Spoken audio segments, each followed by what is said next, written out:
తాకట్లో ఉన్న మీ బంగారాన్ని విడిపించి ఆ రోజు ఆన్లైన్ రేటుకి కొంటాం. Sharma gold company. నమస్కారం, వెల్కమ్ టు సుమన్ టీవీ. నేను గీతాంజలి.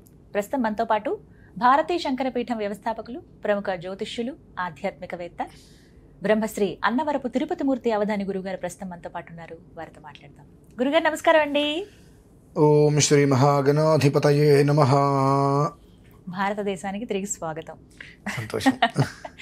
సుమారుగా 5 నెలల అంతేనమ్మా. 5 నెలలు 5 నెలల 15 రోజులు యుఎస్లో చక్కగా కార్యక్రమాలు ఎన్నో నిర్వహించారు. వింటూ ఉన్నాం, చూసాము కొన్ని. చాలా సంతోషం అనిపించింది. దాదాపు అన్ని లైవ్ పెట్టాం. చాలా సంతోషం. మీ ఎలా గడిచిందండి మీ ప్రయాణం దగ్గర నుంచి మళ్ళీ తిరుగు ప్రయాణం వరకు, అమెరికా ప్రయాణం? వెళ్ళే ముందు ఇక్కడ ఫ్లైట్ ఎక్కాం, వచ్చే ముందు అక్కడ ఫ్లైట్ ఎక్కాం. ఇలా వెళ్ళాం, అలా వచ్చాం. అద్భుతంగా జరిగిందండి. అక్కడికి వెళ్ళటం వలన అక్కడ ఉన్నటువంటి మన భారతీయులు ఇక్కడ అనుకునే వాళ్ళకి సంబంధం లేకుండా ఎలా బ్రతుకుతున్నారో చూసా. అంతేనా? ఇక్కడ నుంచి ఇక్కడ మన వాళ్ళందరూ కూడా నీకేంటి నువ్వు అమెరికాలో ఉన్నావు అని ఎద్దేవా చేస్తూ ఉంటారు. తినటానికి సమయం కూడా దొరక్క, ఫుల్ టైం ఉద్యోగం అయితే ఉదయం 7:30-8 గంటలకు కూర్చుంటే 5:30 వరకు ఉంటుంది. అదే పార్ట్ టైం ఉద్యోగం అయితే ఇంకా 5:30కే తెల్లవారుజామున కూర్చుంటే ఒక్కోసారి మిట్టం అర్ధరాత్రి 2-2:30 వరకు కూడా వాళ్ళకి వర్క్ అవుదమ్మా. తినటానికి కూడా వాళ్ళు నోచుకోలేకపోతున్నారు. అంత కష్టాలలో ఉన్నారు. మినహాయిస్తే అంటే కడుపు కట్టుకొని రూపాయి ఎలా సంపాదిస్తున్నారంటే అక్కడ నేను దగ్గరగా చూశాను. ఏదైనా ఒక వస్తువు కొనాలి అంటే అదొక $20 అంటే, అమ్మో $20 అంటే ఇండియాలో ఏం తగ్గదు. ఒక సోడా తాగాలి అంటే ఎందుకు మామూలుగా ఇప్పుడు ఇక్కడ తాగే కోక్, ఆ కోక్ అక్కడ $4. $4 అంటే ఇండియాలో ఇంత తాగడం మానేస్తున్నారండి. అంటే ఆ రూపాయి ఖర్చు పెట్టుకోకుండా జాగ్రత్త దాచుకుంటే ఇక్కడికి పంపించవచ్చు. అంతే తప్పితే వాళ్ళు అక్కడేదో లక్షలు సంపాదించేసేసి ఇక్కడికి పంపిస్తున్నారు అన్నమాట. పచ్చి అబద్ధం. అంటే హయ్యెస్ట్ వాళ్ళకి అన్నీ పోను మిగిలేది $4,000-5,000 అమ్మా. 4,000 మిగిలితే గొప్పగా చెప్పుకోవచ్చు. దంపతులు ఇద్దరు కష్టపడ్డారు అంటే ప్రతి నెల కారికి ఈఎంఐ కట్టుకోవాలి, ప్రతి నెల ఇన్సూరెన్సులు కట్టుకోవాలి. అక్కడ ఇంటికి ఈఎంఐ కట్టుకోవాలంటే $2,000-3,000. అంటే ఆ $3,000 ఇక్కడ మనకు 2.5 లక్షలు ఉంటుంది. కానీ అక్కడ అదే కారు లేనిదే మనిషికి అవకాశం లేదు. ఎక్కడి నుంచి ఎక్కడికి వెళ్ళాలన్నా, ఏ షాపుకి వెళ్ళాలన్నా మినిమంగా 8-10 మైళ్ళు తక్కువలో ఉండదు. అందరికి దూరంగా, బాధకి దగ్గరగా, ఆ బాధ అనుభవించి ఇబ్బంది పడకూడదు, మెంటల్ టార్చర్ అవ్వకూడదని చెప్పి పనిలో మునిగిపోయి అలా జీవిస్తున్నారమ్మా. చాలా అక్కడికి వెళ్ళిన తర్వాత అర్థమైంది ఎంత అందరికీ దూరంగా ఉంటూ ఎంత ఇదవుతున్నారు. వాళ్ళందరూ ఇక్కడికి రాగానే మాకేమైనా గిఫ్ట్లు తెచ్చారంటారు అనిపిస్తుంది. అక్కడి నుంచి వాళ్ళు వచ్చేదే ఇక్కడ 4 రోజులు 10 రోజులు ప్రశాంతంగా ఉండటం కోసం. గిఫ్ట్లు తీసుకువచ్చారంటే అక్కడి నుంచి కొనుక్కునేటువంటి $1,000 పెట్టి గిఫ్ట్లు కొంటే ఇక్కడ మీరు బోల్డ్ కొనుక్కోవచ్చు. ఇవన్నీ ఇక్కడ ఉన్నప్పుడు నేను అనుకున్నా, నేనే గొప్పవని కాదు, అమెరికాలో ఉంటే మాత్రం పెద్ద గొప్ప అంటే రకరకాలుగా. ఇక్కడికి వస్తే నేను ఎండకు తట్టుకోలేను అంటుంటే అక్కడ వాళ్ళ వాష్రూమ్ కూడా వాళ్ళే కడుక్కుంటారు. ఇక్కడికి వస్తే బిల్డప్ ఇస్తారు అనుకునేవాడిని. కానీ అది మొత్తం కూడా చల్లపెట్టే. అంతే. 24/7 ఇంట్లో మనుషులు ఉన్నా లేకపోయినా ఏసీ ఆన్లోనే ఉంటుంది మొత్తం అంతా. ఎక్కడున్న వాళ్ళు కారులోనే ఇంట్లోనే ఉంటారు. ఊరు మొత్తం, దేశం మొత్తం చల్లగానే ఉంటుంది బయటకు వస్తే తప్పితే. కాబట్టి ఇక్కడికి వచ్చినప్పుడు ఆ వాతావరణం పడక ఇబ్బంది పడటం అనేటువంటిది అనుభవంలోకి వస్తే కానీ కొన్ని తెలియదు అంటారు కదండి. కానీ చాలా మంది అనుకునే దానికి అయితే విరుద్ధంగా ఉన్నారు అక్కడ. అంటే ఒక 15-20 సంవత్సరాల క్రితం వెళ్ళిన వాళ్ళ సంగతి తీసేయండి. గత ఈ మధ్యకాలం ఒక 5-6 ఏళ్ళగా 7-8 ఏళ్ళగా వెళ్ళిన వాళ్ళు మాత్రం 12 సంవత్సరాల క్రితం వెళ్ళిన వాళ్ళు కూడా ఇప్పటికి కూడా సొంత ఇల్లు లేని వాళ్ళు ఉన్నారని నమ్ముతారా? 12 సంవత్సరాల క్రితం అమెరికా వెళ్ళి ఉద్యోగాలు చేసుకుంటూ ఇవాళకి కూడా అద్దె ఇల్లులో రెంట్ కట్టుకుంటూ అపార్ట్మెంట్లో $1,600 $1,800 అలా రెంట్ కట్టుకుంటూ ఇవాళకి కూడా ఉండేవాళ్ళు చాలామంది నేను చూశానమ్మా. అంటే అనిపించింది అమెరికా వెళ్తే కోట్లు సంపాదించేస్తారనే అర్థము. తినేటువంటి తిండిని కూడా పక్కన పెట్టి ఒక 10 ఏళ్ల పాటు కష్టపడి ఏదైనా సంపాదించుకుని ఇండియాకి వస్తే ఆ తర్వాత దాంతో ఇక్కడ ఏదైనా వ్యాపారం చేసుకొని ప్రశాంతంగా బ్రతకడానికి అవకాశం ఉంది తప్ప అక్కడ ఉంటే ప్రశాంతంగా బ్రతకడానికి అవకాశము లేదు. ఎందువలన 90 సంవత్సరాలు వచ్చినా వాడు కష్టపడితేనే తినండి. అంతే కదా, సమస్య లేదు ఇందులో. ఆ భూమి శనికి శుక్రుడికి సంబంధించింది. అమెరికా భూమి అనేటువంటిది ఎక్కడైతే ఆ ప్రాంతం అయితే ఉందో పశ్చిమ భాగము, మేరు పర్వతానికి పశ్చిమ భాగం, శనికి శుక్రుడికి సంబంధించింది. నువ్వు కష్టపడ్డావా అంతకు మించిన సుఖం అక్కడ దొరుకుతుంది. కష్టపడడానికి ఆలోచించేవా ఏముండదు ఇంకెక్కడ. ఇక్కడ నీకు కష్టపడకపోతే ఇంట్లో ఎవరో ఒకరు పెడతారు, అక్కడ ఎవరు పెట్టరు. అంతే కదా. చాలా అంటే చాలా కష్టజీవులు అక్కడ ఉన్నారమ్మా. అది మాత్రం నాకు బాగా అర్థమైంది. చాలా అనుభవం వచ్చింది గురుగారు. ఇక్కడ ఎన్నో అంటే చాలా నెలలు అయిపోయింది, ఎన్నో పండుగలు అవన్నీ కూడా మీ ద్వారా విని పరిహారాలు పాటించే వాళ్ళందరూ కూడా ఎదురు చూస్తున్నటువంటి సందర్భం ఇది. సంతోషం వ్యక్తం చేస్తూ సుబ్రహ్మణ్య షష్ఠి 26 ఎలాంటి మార్పు లేదు అందులో. 26వ తారీఖు కాబట్టి మరి సుబ్రహ్మణ్య షష్ఠి విశిష్టత, ఆ రోజు చేయవలసినటువంటి పూజా విధానం, నియమాలు, ఏమైనా పరిహారాలు మాకు తెలియచేయండి. ఓం తత్పురుషాయ విద్మహే మహాసేనాయ ధీమహి తన్నః షణ్ముఖః ప్రచోదయాతు. సుబ్రహ్మణ్యేశ్వరుడు అనగా దేవసేనా నాయకుడు. ఏ రకంగా అయినా సరే నిద్రలోనూ మెలుకుతోనూ వాళ్ళు పిలిచారనో వీళ్ళు తలిచారనో ఆయన తలుచుకుంటే చాలండి, అమోఘమైన వరాలు ఇచ్చేస్తాడు. ఊహ కందనటువంటిది దేవుడు ఎవరైనా ఉన్నారు అని అంటే ఊహ కందని రీతిలోనే మనకు ఫలితాన్ని ఇచ్చేటువంటి వాడు సుబ్రహ్మణ్యేశ్వరుడు. అలాగే అనేక రకాల కష్టాలని అందించేటువంటి వాడు కూడా సుబ్రహ్మణ్యేశ్వరుడే. కష్టాలను అందించేవారు, సుఖాలతో తోడుగా. అంటే కర్మ ప్రారంధం, నువ్వు ఏదైతే చేసావో దానికి సత్క్రియమైన కర్మ ఫలితం. మంచి చేస్తే మంచి ఫలితం వెంటనే ఇస్తాడు, నువ్వు తేడా చేస్తే దాని తగ్గ ఫలితాన్ని కూడా వెంటనే ఇవ్వగలిగినటువంటి వాడు. సమానంగా ప్రతి విషయాన్ని కూడా అత్యంత జాగ్రత్తగా పరిశీలించి 100కి 100 మంచిగాను 100కి 100 చెడుగాను నువ్వు చేసుకున్నటువంటి ఫలితాన్ని చేసుకున్న రూపంలో కర్మ రూపంలో ఇచ్చేటువంటి భగవంతుడు సాక్షాత్తు సుబ్రహ్మణ్యేశ్వరుడు. ఎంతోమందికి సంతానాన్ని ఇస్తూ ఉంటాడు. మనిషి పుట్టుకకి సుబ్రహ్మణ్యేశ్వరుడికి చాలా అవినాభావం ఉందండి. కొంతమంది మనిషి పుట్టుకి సుబ్రహ్మణ్యేశ్వరుడికి అవినాభావం ఎక్కడి నుంచి వస్తుంది, మనిషి పుట్టడానికి సుబ్రహ్మణ్యేశ్వరుడికి సంబంధం ఏంటి అంటూ ఉంటారు. నాకు మంచిది, శుభం. అది ఆ ధర్మం అనేటువంటిది అందరికీ తెలియదు. ధర్మం అనేటువంటిది ఎప్పుడూ రకరకాలుగా ఉండదు, ఒకే రకంగా ఉంటుంది. అది చెప్పిన అర్థం చేసుకోలేరు కాబట్టి కొన్ని మనం చెప్పలేము, కొన్ని సమయానుగుణంగా చెప్పవలసి ఉంటుంది. అంతటి విశేషమైనటువంటి సుబ్రహ్మణ్యేశ్వర స్వామి వారి యొక్క చాలా ప్రీతికరమైనది సుబ్రహ్మణ్య షష్ఠి. ఎంతోమంది కావడి సేవ అని చెప్పి ఆ రోజు చేస్తూ ఉంటారు. చాలా అత్యద్భుతంగా కావడి సేవ చేస్తూ ఉంటారు. ఆ కావడి సేవ అనేటువంటిది చేసి ఎంతోమంది సంతానవంతులు అయ్యారండి. సంతానం కోసం విశేషంగా కావడి సేవ చేసి ఎంతోమంది సంతానం కలిగింది. అందులో కొన్ని విషయాలు చెప్పాలంటే క్రితం సంవత్సరం ఈ కావడి సేవ పరిస్థితి సమయాలలో అమెరికాలో కూడా కొంతమందికి చెప్పి అక్కడ దేవాలయాలు ఉంటాయి చేసుకోమని చెప్పాను. కొంతమందికి ఆ కావడి సేవ పరిస్థితుల్లో కొన్ని ప్రయోగాలు ఇక్కడ మనం చేశాము. నేను ఇప్పుడు అక్కడి నుంచి వచ్చేటువంటి సమయంలో ఒక 12 మందికి పేర్లు పెట్టించానమ్మా. అందరికీ కూడా చక్కటి సంతానం కలుగుతుందా కలదా అని ఒక రకమైన సందిగ్ధంలో ఉన్నారు. కావడి సేవ చేసినందుకు కావడి సేవ అక్కడ చేయమని చెప్పాను. ఆ కావడి సేవకి సంబంధించిన ఒక చిన్న క్రతువు ఇక్కడ మేము నిర్వర్తించాము. ఆయన అనుగ్రహం చేశాడమ్మా. అందరికి మగ పిల్లవాడు పుట్టాడు. ఇంచుమించుగా అందులో కొంతమంది అయితే పిల్లలకి పెట్టే పేర్లు ఆయన పేరు వచ్చేటట్టు కానీ కలిసేటట్టు కానీ పెట్టుకున్నారు. అంటే ఆ రకంగా కరుణించేస్తాడమ్మా కావడి సేవ. అలానే ఆ సుబ్రహ్మణ్యేశ్వర స్వామి వారికి అత్యంత ప్రీతికరమైనటువంటి సుబ్రహ్మణ్య షణ్ముఖ పాశుపతం అని ఉంటుంది.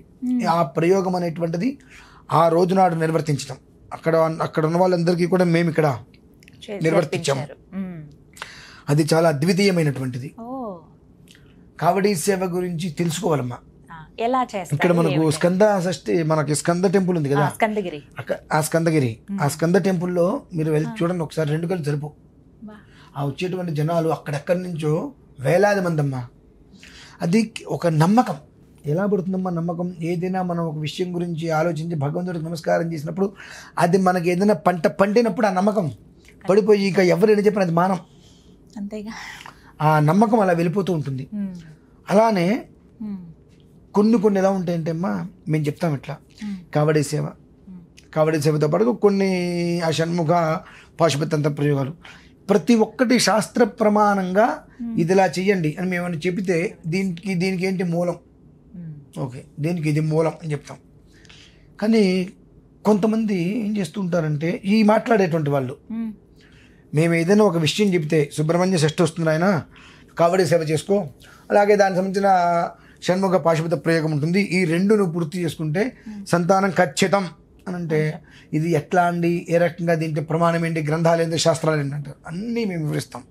కానీ కొంతమంది రాయి మీద రాయి పెడితే ఇల్లు కట్టేస్తామని చెప్పేసి మరి ఇవి ఎక్కడి నుంచి వచ్చినాయి, మమ్మల్ని ఏమో ఇలా మాట్లాడతారు, వాళ్ళేమో తిరుపతి వెళ్తాం ఆ కొండల మీద రాయి, శ్రీశైలం రాయి మీద రాయి ఇల్లు కట్టేస్తారండి అంటారు. మంచిది, ఎక్కడి నుంచి వచ్చినాయి ఈ నమ్మకాలు, వీటికి సమాధానాలు ఉండవు. మేమన్నా మాట్లాడితే శాస్త్రం చెబుతుంది అయ్యా అని చెప్పినా కూడా శాస్త్ర ప్రమాణం ఇది అంటే 100లో 90 మంది నమ్మరు. అసలు 90 మంది గురించి మేము చెప్పమండి. విని ఆచరించి అర్థం చేసుకొని నిలబడే 10 మంది కోసమే 100 రకాల ప్రయత్నాలు చేస్తాం మేము. ఎందుకంటే ఆ ఉన్న 10 మందిని పోగొట్టుకోవద్దు. ఎవడో 11 వాడు రావక్కర్లేదు, ఉన్న 10 మందిలో ఒకరు తగ్గకుండా ఉండాలి అని అంటే ధర్మవర్తంగా నీకు నేను చెప్పింది ఒకటి జరిగింది అంటే నువ్వు ఎక్కడికి వెళ్ళు, భగవంతుని వదిలి. ఆ మాట ఎందుకు చెప్తానంటే సుబ్రహ్మణ్య షష్ఠి క్రితం సారి కావడి ఉత్సవం ఇలా చేసుకోండమ్మా అని చెప్పా. కొంతమంది కొన్ని ఆచారాలు ఉంటాయి, ఎలా చేసుకోమంటారు అంటే ఈ విధానాన్ని అనుసరించండి, మీరు మీ దగ్గర ఉన్న ఆలయంతో ఇలా చేసుకోండి, ఇక్కడ నేను కొన్ని ప్రయోగాలు చేస్తాను, మీరు ఒక 28 రోజులు నేను చెప్పిన విధానాన్ని మీరు అనుసరించండి అమ్మా అన్న. ఆ 13 మందికి నేను పేర్లు పెట్టానండి. అది మీరు ఎంతైనా ఇవ్వండి, ఆ సంతోషం ఉంది, ఇవన్నీ బలదు. ఎందుకంటే ఒక మాట చెబితే డాక్టర్లు కూడా కష్టము అని అన్నారు, ఆయన చెప్పారు చేద్దాం, అయితే ఒక 28 రోజులు వేస్ట్ అవుతుంది అంతే కదా. ఉదయం సాయంత్రం వరకు ఏం చెప్పలేదు మనకు, రాత్రిపూట ఒక ప్రయోగం చెప్పారు, రాత్రిపూట ఏ పని ఉద్యోగాలు ఏమి ఉండవు మనకు, 28 రోజులు మనం చేశామని అనుకుంటాం. ఆ ఒక్కవేళ నమ్మి చేస్తే ఫలితంగా దాన్ని చేశారమ్మా. ఆ ఒక్క సుబ్రహ్మణ్య షష్ఠి 6 అంటే వృద్ధి చెందటం. వృద్ధి అంటే ఏ రకంగా శత్రువుల్ని నిహత చేసాం. శత్రువులు మనకు లేరు అంటే మన వృద్ధికి ఎవరు కూడా అడ్డంకులు ఉన్నారు. ఎలాంటి ఆటంకాలు లేకుండా ముందుకు నడిపించేటువంటిది. అలాగే నాగదోషాలు, సర్పదోషము, ఇటువంటి ఏవైతే ఉంటాయో కాల సర్పదోషాలు వాటిని హరించి వేస్తుంది. ప్రతి మనిషి కూడా చేసేటువంటి ఆడవాళ్ళు ప్రధానంగా చేసేటువంటి కొన్ని తప్పుల వలన అకారణంగా ఈ నాగదోషాలు ఏర్పడుతూ ఉంటాయి. అటువంటివి తొలగించుకోవాలంటే మామూలుగా కూడా షష్ఠి విశేషమైనది, అందులోనూ కూడా సుబ్రహ్మణ్య షష్ఠి సామాన్యమైనది కాదు. ఇప్పుడు నాకు 42 ఇంచుమించు మీకు అటు ఇటు ఉంటాయి, ఈ పిల్లవాడికి ఒక 25, ఆ పిల్లలకు 30 ఉంటాయి. ఈ 20 సంవత్సరాలుగా మనము ప్రతి 10 మందిలో 8 మందికి నాగదోషాలు ఉన్నాయి అని మన జాతకాల్లో బయటపడుతున్నాయి. నాగదోషాలు ఉన్నాయి, సంతానం కలగట్లేదు, నాగదోషం ఉంది, నాగప్రతిష్ఠ ఉంది. కొంచెం అసలు ఎందుకు వస్తున్నాయి, ఇంతకుముందు లేవుగా. 100లో 10 మంది కూడా ఉండేది కాదు నాగదోషం, ఇప్పుడు 10లో 8 మందికి వస్తుంది. ఎక్కడి నుంచి ఎందుకు వస్తుందంటే భ్రూణ హత్యలు జరుగుతున్నాయి. ఎలా భ్రూణ హత్యలు జరుగుతున్నాయి, అనకూడదు కానివ్వండి. ఒకనొక టైంలో అంటే దీనికి సంబంధించింది కాదా అంటే దీనికి సంబంధించిందే ఈ సుబ్రహ్మణ్య షష్ఠికి ప్రధానం. ఇటువంటి దాంట్లోంచి మీరు బయటపడగలిగితే జీవితాలు బాగుపడతాయి. ఇప్పటివరకు తెలియక చేశారు, అయిపోయింది. ఇక ముందు జాగ్రత్త పడటానికి మార్గం. ఆడవాళ్ళు దూరంగా ఉన్నప్పుడు ఒకప్పుడు వస్త్రం వాడేసి తడిపారేసుకునేవారు. ఇవాళ రోజుల్లో చూపించేసి టీవీలో చూపించే వాళ్ళకి సిగ్గు ఎక్కువ లేదు, ఎలా పడితే అలా చూపించేస్తున్నారు. ప్యాడ్స్ వాడి ఎక్కడ పడితే అక్కడ పడేస్తున్నారు.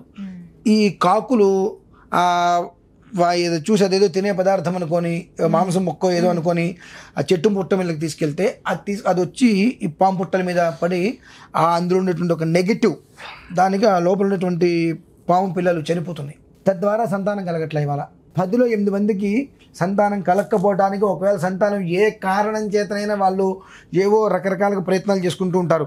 తద్వారా కలిగిన బాక్సులో ఉండడానికి కారణం ఇవే. ఇటువంటి వాటి నుంచి బయటపడటానికి షష్ఠి ఉపయోగం ఎప్పుడు కూడా. కొంచెం కొంచెం కానీ దీర్ఘకాలిక ఉపశమనం పొందాలి అనుకునే వారికి మాత్రం ఈ సుబ్రహ్మణ్య షష్ఠి వరమమ్మ. మరి ఏం ఈ చేయాలి? సుబ్రహ్మణ్య షష్ఠి రోజు నాడు షణ్ముఖ పాశుపత ప్రయోగం ఉంటుంది. ఇది ఎక్కడ ఉన్నా మీరు వచ్చినా రాలేకపోయినా ఎక్కడైనా ఆ ఒక్క ప్రయోగాన్ని కనుక పూర్తి చేసుకోగలిగితే ఖచ్చితంగా వివాహమైంది, సంతానం కలగట్లేదు అనుకునే వాళ్ళకి మరలా సుబ్రహ్మణ్య షష్ఠికి ఒంట్లో పిల్లాడు ఉంటాడమ్మా. ఇది మీరు లైన్లో పెట్టుకోవచ్చు. లైన్ అంటే ఈ అండర్లైన్ అంటారు చూసారా. ఈ సుబ్రహ్మణ్య షష్ఠి అనేటువంటిది ఏదైతే ఉందో ఆ రోజు నాడు ఈ వివాహమయ్యి నానా తాపత్రయపడుతూ గర్భస్రావం అయిపోతున్నటువంటి వాళ్ళు ఎవరైతే ఉన్నారో ఒకసారి వారి జాతకాన్ని పరిశీలించుకుని తద్వారా వచ్చేటువంటి సుబ్రహ్మణ్య షణ్ముఖ పాశుపతం అనేటువంటి విధానాన్ని అనుసంధానం చేసుకొని నిర్వర్తించుకోగలిగితే మరలా షష్ఠి కల్లా సంతానం ఇల్లు పెట్టుకుంటారమ్మా. మనం చేసేవి ఏముందిలే అంటాం. ఏమండి ఇప్పుడు మీరు చెప్పారు బాగానే ఉంది, ఈ శాంతి చేసుకోమన్నారు, మళ్ళీ నెల మళ్ళీ ఇదే వస్తుంది కదండి. మళ్ళీ షష్ఠి కనీసం ఈసారి నుంచి అయినా మీకు డేట్ వచ్చిన తర్వాత అవి మొత్తం రోడ్డు మీద ఎక్కడ పడితే అక్కడ పడేయకుండా జాగ్రత్తగా ఒక పక్కన పెట్టి 4వ రోజు పెట్రోల్ పోసి తగలబెట్టండి. పెట్రోల్ పోసి తగలబెట్టేసేయండి. దానివల్ల మీకు ఎవరికి ఎలాంటి నష్టం ఉండదు. ఏ ప్రాణి చనిపోదు. భ్రూణహత్య అనేటువంటిది ఎక్కడ ఏ కారణం చేత కూడా చనిపోదు. అంతటి ప్రమాద భరితం అది. మనకు తెలియకపోవచ్చు. ఇవాళ శోకాలు వీళ్ళేదో అంటారు కాస్త, ఇది కూడా ఉంటుందా అది కూడా ఉంటుందా అంటారు. మీ నాయనమ్మని అడగండి అని చెప్తాను నేనైతే. నిజం గురుగారు, ఇది చెప్పేవారు కూడా నిజమే. మీ నాయనమ్మని అడగండి, నాయనమ్మ మీరు ఇది వాడేవారంటే చెప్పు తీసుకుంటుంది వెంటనే. అలా చూపించి నలుగురు ఇవాళ టీవీలో చూపిస్తున్నారు కదా, వాళ్ళ నాయనమ్మ దగ్గరికి వెళ్ళి ఆ పేడ తీసుకెళ్ళి నాయనమ్మ ఇది మీరు వాడేవారా అని పక్కన ఇంకో 2-3 ఉన్నప్పుడు కనుక మగవాళ్ళు ఎవరు ఉన్నప్పుడు అడిగితే చెప్పు తీసుకొడుతుంది ఆవిడ. సిగ్గులేందానా నువ్వు ఎట్లా పుట్టావే. ఏంటంటే ఆ తత్వాల్లో వాళ్ళు ఉన్నారు కాబట్టి ఏ ఒక్కళ్ళైనా మీరు బాక్స్లో ఉంటుంది చూసారా అప్పట్లో. ఇప్పుడు ప్రతి ఒక్కడు ఎందుకు జరుగుతున్నాయంటే భ్రూణహత్య భ్రూణహత్య భ్రూణహత్య. వీటికి మూల కారణాలు ఇవి. ఇటువంటి వాటి నుంచి పరిపూర్ణంగా ఆ సుబ్రహ్మణ్యేశ్వర స్వామి యొక్క అనుగ్రహంతో బయటపడి సంతానానికి ఎలాంటి ఇబ్బంది కలగకుండా ఉండాలని చెప్పి ఇందాక మీకు తప్పనిసరి పరిస్థితుల్లో ఒక విషయం చెప్తానున్నా కదా. దంపతులు ఇద్దరు కలిసినప్పుడు స్త్రీ గర్భంలోకి వెళ్ళేటువంటి వీర్యకణం ఏ రూపంలో ఉంటుందండి? సర్పాకృతిలో ఉంటుంది. అది గమనించాలి. మొట్టమొదట్లో చెప్పే మాట నేను, సుబ్రహ్మణ్యేశ్వర స్వామికి మనకు సంతానానికి కూడా అనుసంధానం ఉంటూ ఉంటుంది. కలక్కపోవడానికి సుబ్రహ్మణ్యేశ్వరుని కారణాలు ఏంటని అంటూ ఉంటారు. ఇవే ఆ రూపాంతరం అనేటువంటిది. ఆ పాము ఏ రకంగా అయితే కనుక ఇట్లా కదులుకుంటూ వెళ్ళిపోతుందో ఆ రకంగా ఆ గర్భంలో పట్టడానికి ఆ రకంగా అది వెతుకుతూ వెళ్తుంది. అంటే ఆ ఒక్క సుబ్రహ్మణ్యేశ్వర స్వామి యొక్క అనుగ్రహం అనేటువంటిది మాతృత్వానికి ఏ స్థాయిలో ఉందనేటువంటి విషయం మనకు కళ్ళ కట్టినట్టు కనిపిస్తుందమ్మా. కనుక ఈ సుబ్రహ్మణ్య షష్ఠి అంత విశేషమైంది కనుక సంతానం కావాలి, వివాహం జరగట్ల, వీరిద్దరూ మగవారు కావచ్చు ఆడవారు కావచ్చు వివాహం జరగట్ల, సంతానం కలగట్ల అంటే నిల్చుకోవట్ల అనేటువంటి విషయంలో సుబ్రహ్మణ్య షష్ఠి రోజు నాడు ఆ ఒక్క ప్రక్రియని మీరు ఎక్కడున్నా సరే ఆ ఒక్క విధానాన్ని మీరు అనుసరించుకోగలిగితే మరలా సుబ్రహ్మణ్య షష్ఠికి ఆ మాతృత్వాన్ని ఆ ఆనందాన్ని పొందుతారమ్మా. కావిడి సేవ అన్నారు కదా గురుగారు, ఎలా చేస్తారు? అది ఎట్లా ఉంటుందంటే అది నేను చెప్పకూడదు కూడా. అంటే ఎందువల్లంటే ఒక్కొక్కరిది ఒక్కొక్క ఆచారంగా ఉంటుంది. అది నేను ఇలా చెప్తాను, మీకు ఫోన్ చేస్తే మీరు అంటే వాళ్ళ ఆచారం కనుక్కొని చెప్తానమ్మా. మీ ఆచారం ప్రకారం మీరు మామూలుగా అంతవరకు మేము ఎప్పుడు చేయలేదండి, ఓకే ఇది ఇలా చెయ్యండి, నేను ఇలా చెయ్యండి అని చెప్తా. మా ఆచారం ఇది కదండి నేను ఇలా అని చెప్తున్నారేంటి, కిందసారి నేను ఇట్లా చేశాను ఈయన ఇలా చెప్తున్నారంటే అనే మాట వస్తుంది. కాబట్టి ఏంటంటే మీకు విషయం తెలుసుకోవాలని అనుకుంటే మా కావిడి ఉత్సవం ఇలా చేసుకోండి. ఎక్కడికో లేదు, బయటికి వెళ్ళాల్సిన అవసరం, బయటికి వెళ్ళేటువంటి పరిస్థితి మీకు లేదు, ఇంట్లో మీరు ఎలా చేసుకోవచ్చు అనేటువంటి విషయాన్ని కూడా నేను వివరించగలుగుతానమ్మా. కావాలంటే నేను రేపు వచ్చినప్పుడు ఎలా ఇంట్లో ఎలా చేసుకోవాలనేటువంటి విషయాన్ని కూడా వైదిక విధానంలో చెప్తాను. ఎవరైనా అనుకున్నా సరే 100 మంది అనుకుంటారు, 1000 మంది అయితే చేస్తారు కదండి. ఇప్పుడు మనం ఒక వీడియో చేస్తాం, 10,000 మంది చూస్తారు, 100 మంది కామెంట్స్ చేస్తారు రకరకాలుగా. సో 10,000 మంది చూసిన తర్వాత 100 మంది కామెంట్స్ చేశారంటే మిగిలిన 9,900 మంది సంతోషంగా ఉన్నట్టే కదా. ఓకే, ఈ 100 మంది మనం లెక్క చేయకూడదు కనుక నేను మీకు రేపు ఈ విషయాన్ని కూడా ఇంట్లో ఎలా చేసుకోవచ్చు వివరంగా చెప్తానమ్మా. అది ఖచ్చితంగా. సంతోషం గురుగారు, ధన్యవాదాలండి. పరమేశ్వర.